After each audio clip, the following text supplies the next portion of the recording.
The morning was quiet, with a soft golden light spilling over the horizon. It was 5:56 a.m. on a Saturday, June 7, 2025, and the small airport buzzed faintly with the hum of early travelers.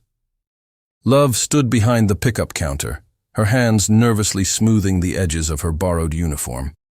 At 22 years old, she had long brown hair that fell in gentle waves over her shoulders, and her hazel eyes flickered with a mix of excitement and worry. She wasn't supposed to be here. This was her cousin Emily's job, but Emily had called late last night, frantic with a sudden cold, begging Love to cover for her. Love, always the helpful one, had agreed, though she had no idea what she was doing.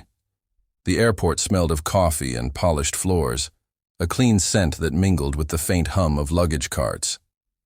Love adjusted the name tag, Emily's name, printed neatly in bold letters, and glanced at the schedule her cousin had scribbled on a crumpled piece of paper.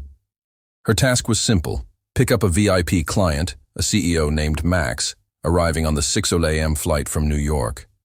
Emily had described him as a tall man in his mid-30s, always in a sharp suit, with dark hair and a serious expression. Love memorized the details, her heart beating a little faster. She had never met a CEO before, and the thought made her palms sweat. Love's life was far from glamorous. She worked part-time at a local diner to pay for her college courses, dreaming of becoming a teacher. Her small apartment was cluttered with textbooks and a worn-out couch, and every day felt like a struggle to keep up. Covering for Emily was a chance to earn some extra money, but it also brought a new problem. She didn't know the airport system or the people she was supposed to meet. What if she messed up? What if the CEO got angry? These thoughts swirled in her mind as she watched the arrivals board flicker.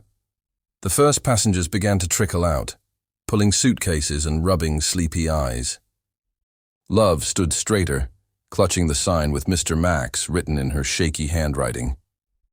A man approached, tall, with dark hair and a tailored suit.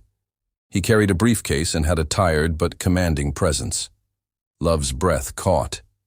This must be him. She smiled nervously and held up the sign. "Mr. Max, I'm here to pick you up," she said, her voice soft but steady. The man stopped, his green eyes narrowing slightly as he looked at her. He was handsome, with a hint of stubble on his jaw, and his suit was impeccable despite the early hour. He nodded curtly. "Thank you," he said, his voice deep. "I'm Max Carter. Let's go." Love felt a rush of relief. She grabbed her clipboard and led him toward the parking lot, where Emily's old car waited. The air outside was cool, with a gentle breeze carrying the scent of jet fuel and morning dew.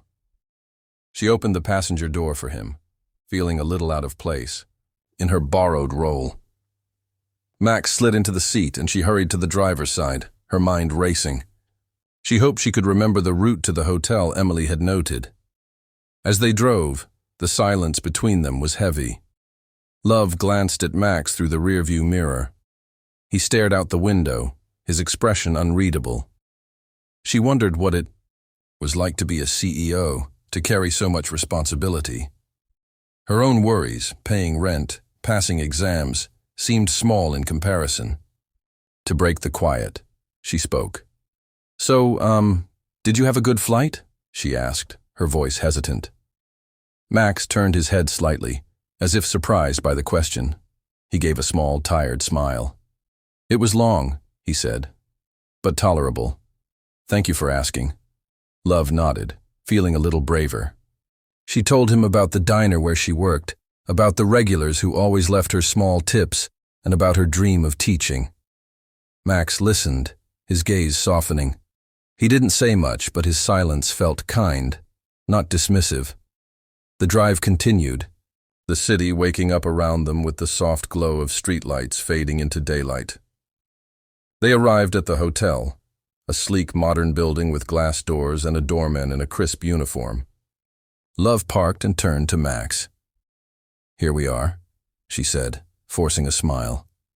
"I hope you have a good stay." Max looked at her, his eyes lingering a moment longer than she expected. "Thank you, love," he said, reading her name tag. You've been unexpectedly kind. Love blinked, surprised he noticed her name. She hadn't introduced herself. Before she could correct him, he stepped out, and the doorman took his briefcase. She watched him go, a strange warmth settling in her chest. But as she drove away, a nagging doubt crept in. Emily had mentioned Max was expecting a detailed itinerary. Had she missed something? She pulled over and checked the paper again. Her heart sank. The schedule listed a different hotel and a different Max. The real Max Carter was still at the Yale airport. Panic gripped her. She had picked up the wrong CEO. The real Max was probably furious, waiting for Emily. Love turned the car around, her mind racing. What would she say? How could she fix this? She parked near the pickup counter and rushed inside, her shoes squeaking on the polished floor. There, standing with a frown, was another man, taller, with darker hair and a sharper suit. He held a phone to his ear, his voice low and irritated. "This must be the real Max Carter. I'm so sorry," Love blurted, rushing over. "I made a mistake. I picked up the wrong person." The man lowered his phone, his brown eyes narrowing. He was younger than she expected, maybe 35, with a presence that filled the space. "You're not Emily," he said, his tone cool. "No, I'm Love. I'm covering for her." "I'm so sorry, Mr. Carter." "I thought the other man was you," she explained, her cheeks burning. Max Carter sighed, but his expression softened slightly. "All right," he said. "Let's sort this out. Where did you take him?" Love told him. "About the hotel," and Max shook his head with a faint smile. "That's not me," he said. "That's probably Max Hensley, another CEO. He'll figure it out. But you owe me a proper pickup now." Love nodded quickly, leading him to the car. Her hands trembled as she opened the door, but Max's calm demeanor eased her nerves. As they drove to the correct hotel, he asked about her day. She told him about the mix-up, laughing nervously at her own mistake. Max listened, and soon he was chuckling too. "You've got spirit," he said. "Not many would own up to that so fast." The conversation flowed. Love learned Max was in town for a business deal, but he seemed more interested in her stories, about the diner and her teaching dreams. His laughter was warm, and his questions gentle. By the time they reached the hotel, the tension had melted away. Max stepped out, then paused.